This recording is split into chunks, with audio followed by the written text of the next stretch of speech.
and I kind of hold that place, being at home, I hold that place as somewhere for me to be able to talk without, you know, worrying about repercussions, worrying about hurting somebody, upsetting somebody, offending somebody. And what can be quite difficult when you're dealing with your eating disorder, and you're maybe dealing with some of the reasons why you struggle with it. I am at home, and my ideal, yeah, it's fine, you know, it's a safe environment, it's a happy environment, but I think I would probably, you know, there's kind of this ongoing clash between, you know, would I be better living alone or not, because there are issues with them within the family, and all families have their problems, you know, no family is perfect, and it can be really difficult just talking, even if you're not going into huge amounts of detail.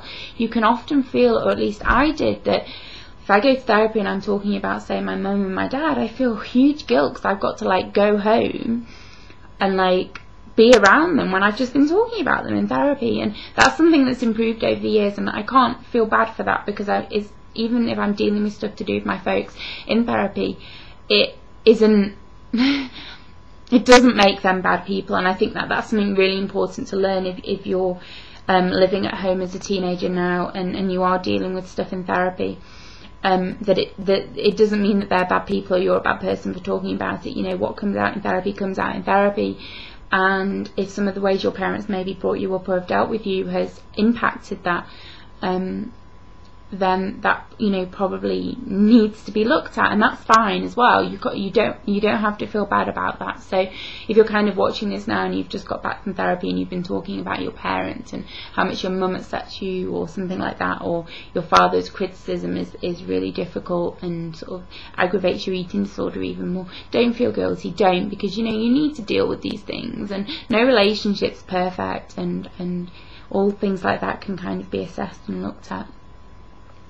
Once it's kind of maybe out in the open, the eating disorder, for me now I'm thinking about, you know, how was the best way to involve my parents when it came to food, when it came to weight gain. My mum was an incredible source of love and support and giving, generosity really, with regards to supporting me. She went part-time at work, so she only worked Monday, Tuesday, Wednesday opposed to a full week. She had that time out to be with me, to help support me. And we became pretty entwined again, like, you know, and I think this is the other issue I want to kind of touch on now. You know, when you're a teenager, you know, you're growing, you're becoming independent, you're sort of testing the boundaries, you're testing out who you want to be. That kind of went on for me. And when the rape happened, it was at a point of huge change and growth for me anyway.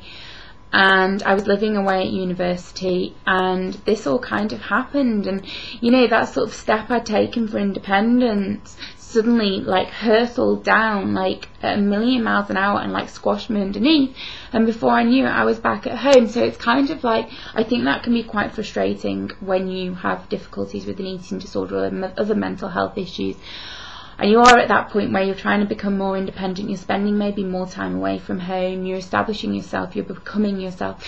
And if at that point you've developed an eating disorder, like I say, mine, I was 19, so I don't know what it's like to be a young teenager with an eating disorder.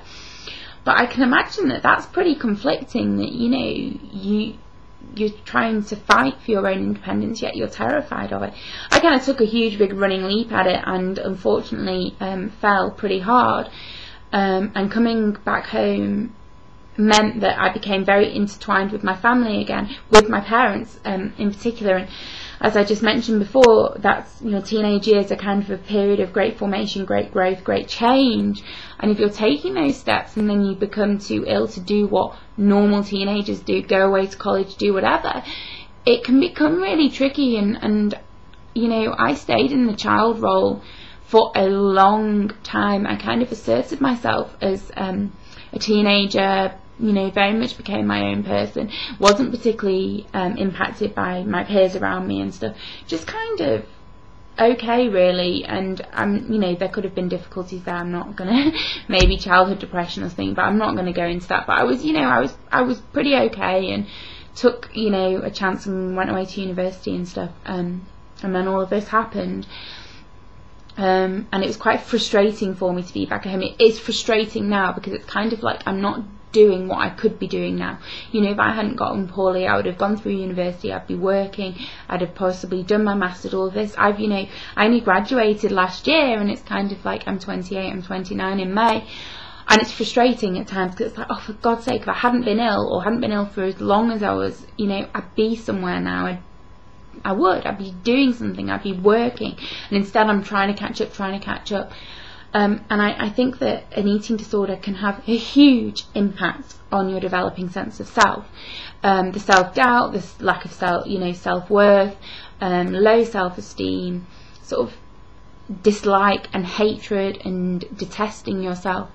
And, you know, if this is all kind of going on, and you're not in a position like I was to be independent, because I was dependent on my parents because of how poorly I was, and I know a lot of people who are that way, and I know I'm not alone in that. And I was really fucked up for a long time, and it had a huge toll on my family, but it had a huge toll on me developing as a person, and that's kind of only come in the last few years. And it's even now, you know, that I've got the insight and the knowledge from sort of past experience and from therapy, that it's okay to assert myself at home. And I have had to really take a stand after coming back from London this summer, and to be an adult in this house, not be a child. That space in London gave me a break. It helped me cut some of the cords with my parents, especially my mum. And as close as I am to her now, I'm very boundaried, and it's like I'm an adult. I am an adult in this house, and I've made sure of that. And sometimes it causes, you know, conflict. It does, because, you know, I'm not being compliant anorexic Rachel, but it needs to be done. And I would kind of course, without kind of pushing everyone away or being incredibly difficult, you need to make sure that, you know, you're asserting yourself. And as I've said, there are ways of doing that and ways of not doing that. And I think that most important now is finding your voice. And we did a whole week on this last week, that, you know, you're going to be able to communicate far better with people around you using your voice than using your body.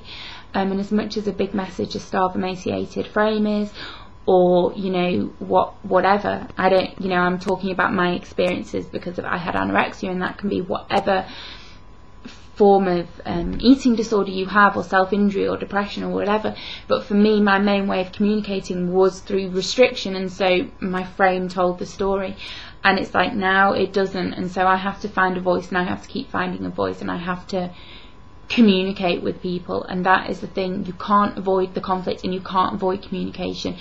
If you bite the bullet and face things, you're going to deal with the situation a lot better. And I respect that this can be incredibly difficult as a teenager, because you don't have that knowledge, you don't have the insight that I do as a 28-year-old. If you're sort of sitting here watching this and you're only 15, you know, there's a lot of growth, a lot of change that can go on. But I will say to you to openly communicate. That can be any way. That can be through letters, that can be using a therapist, a best friend, somebody who understands you to support you through some of this. And I think I've gone on forever in this, and I really hope that I've kind of touched on what Ariel kind of wanted me to touch on, and this has been useful to you. So I'll see you next week, guys. Okay, bye.